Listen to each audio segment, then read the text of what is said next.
Gigisa tayo guys ng nagluluto ng alahombra. Alahombra, hop! Gagaya sa kala mo rin marunong magtahip ng sibuyas at bawang eh.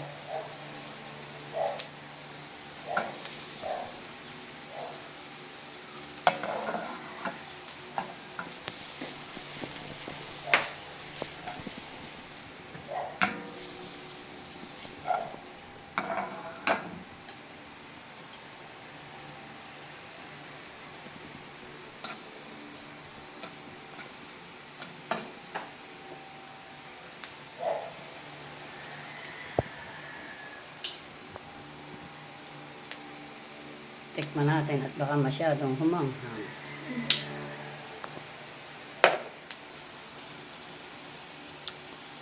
Tama na. Ang hanghang. Tama na. Hirap pa masyadong maalap. Sa tayong mga luti ay pa. Isa muna po natin itong igi. Ito mga asin. Ito ay aking gagamitin.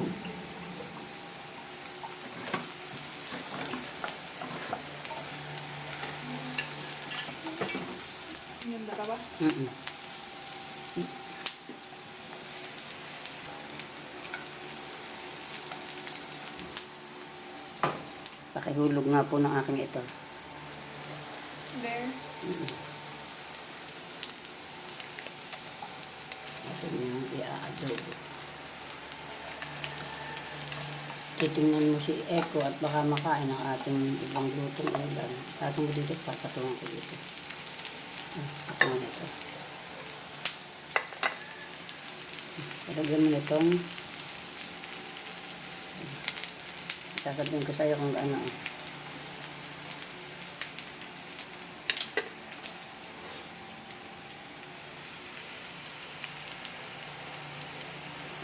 Lagyan po natin itong ating secret ingredient. Takal pa tayo ng isa pa. Ito, isa pa. Isang tasang tubig.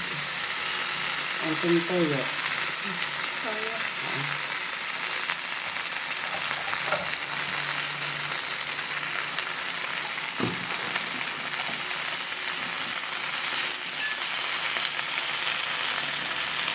Ilang po kaya?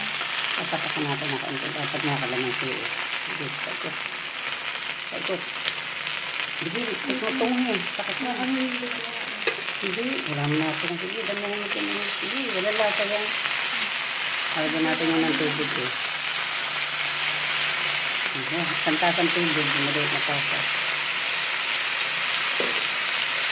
Dito. Kalahati dyan. Ilagyan ko lang. Tatag yan na. Yun ang lalasahan ko. Ibigay yung suloy. Sige, lagay. Ba't tama na, ilipat mo yun. Yun, ilipat mo yun. Yun, ilipat mo. Aabot ang sabot.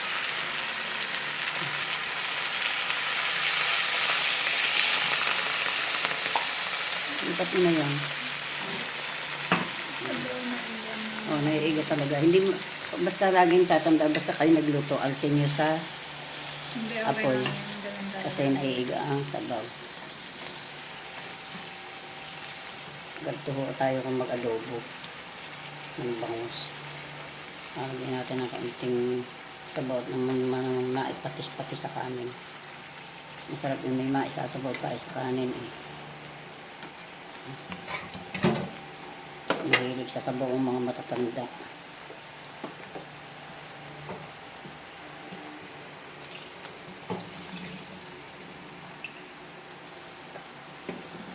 Ito na po ang ating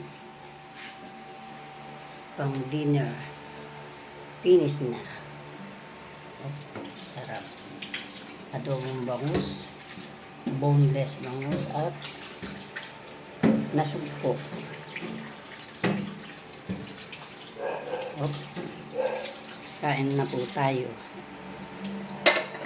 Guys, magluto muna tayo para sa ating dinner. Luto muna tayo ng sugpo. Tapos Tapos prito muna natin itong bango, saka natin i-adobo. Yummy, yummy, yummy. Sarap. Tapos, partner natin itong okra.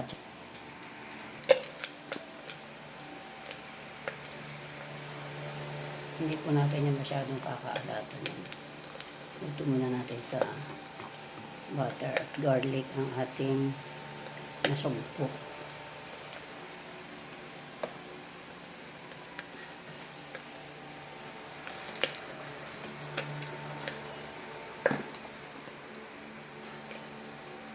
Konti na siya.